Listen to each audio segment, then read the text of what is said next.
Assalamualaikum warahmatullahi wabarakatuh. Perkenalkan, nama saya Ismila Damayanti, NPM 211030042, kelas 1B, Prodi Manajemen Pendidikan Islam, mata kuliah Fikih.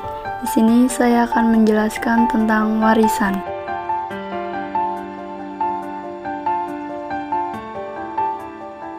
Warisan adalah perpindahan berbagai hak dan kewajiban tentang kekayaan seseorang yang telah meninggal dunia kepada orang yang memenuhi syarat dan rukun dalam mewarisi. Dalam pembagian waris dibagi menjadi 6, yaitu 1. Pewaris. Pewaris adalah orang yang telah meninggal dunia dan meninggalkan harta benda untuk dibagikan kepada yang berhak atau ahli waris. 2. Ahli waris. Ahli waris orang yang berhak menerima warisan dari pewaris. 3. Warisan. Warisan adalah semua peninggalan pewaris yang berupa hak dan kewajiban atau semua harta kekayaan yang ditinggalkan oleh orang yang meninggal dunia setelah dikurangi semua hutangnya. 4. Mewariskan. Mewariskan berarti memberikan harta warisan kepada waris atau meninggalkan sesuatu kepada waris atau menjadikan orang lain waris. 5. Wasiat. Wasiat adalah suatu keputusan dari seseorang yang harus dilaksanakan setelah ia meninggal dunia. 6. Boedel. Boedel adalah warisan yang berupa kekayaan saja dan yang perlu segera dikeluarkan dari harta orang meninggal dunia, termasuk dalam boedel biaya pengurusan jenazah, dibayarkan utangnya, dilaksanakan wasiatnya atau hibah wasiatnya. Dalam hukum waris Islam, diambil zakatnya atau sewanya, sisanya adalah harta warisan. Pembagian warisan menurut hukum Islam itu ada 5. 1. Anak perempuan. Bila hanya ada satu anak perempuan, ia berhak memperoleh setengah dari total harta yang ditinggalkan pewaris. 2. Istri atau janda. Istri pewaris berhak menerima 1/4 dari total nilai harta yang ditinggalkan bila ia dan pewaris tidak memiliki anak. 3. Anak laki-laki memiliki hak lebih besar dibandingkan total warisan yang diperoleh saudara perempuannya. 4. Ibu pewaris. Bila pewaris tidak memiliki anak, ibunya berhak atas 1/3 dari total nilai yang ditinggalkan pewaris. 5. Ayah pewaris. Ayah pewaris berhak menerima 1/3 bagian dari total warisan yang ditinggalkan anaknya. Pembagian warisan menurut hukum perdata dibagi menjadi 4 golongan. Golongan 1, suami atau istri yang hidup terlama dan anak atau keturunannya. Golongan 2, orang tua dan saudara kandung pewaris.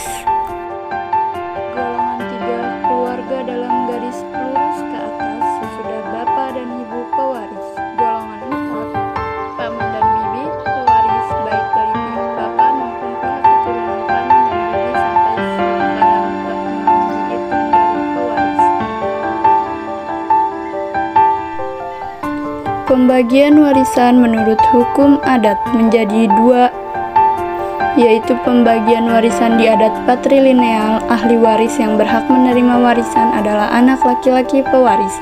Anak laki-laki pertama biasanya mendapatkan porsi lebih besar, namun ada juga yang membagi rata seluruh warisan sesuai jumlah anak laki-laki. Pembagian warisan menurut hukum adat matrilineal. Menurut adat ini, ahli waris utama adalah anak perempuan pewaris.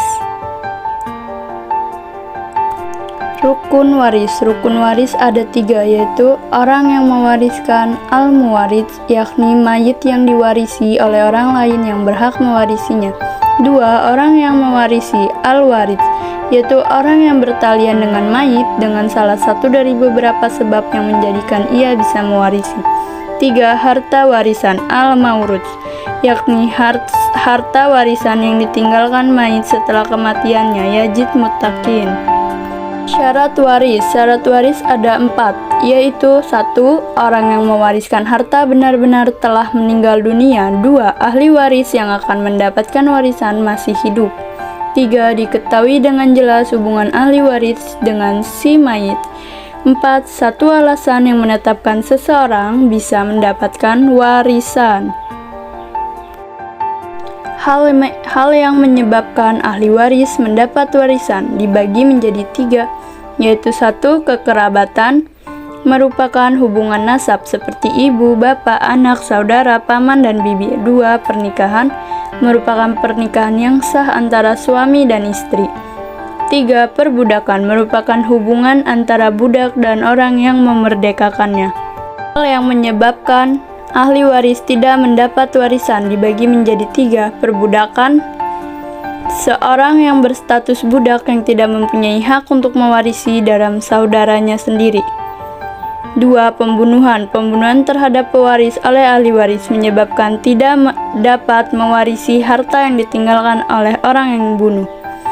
3. Berlainan agama, keadaan berlainan agama akan menghalangi mendapatkan harta warisan. Yang dimaksud adalah antara ahli waris dengan muwaris yang berbeda agama. Sekian dari saya, wassalamualaikum warahmatullahi wabarakatuh.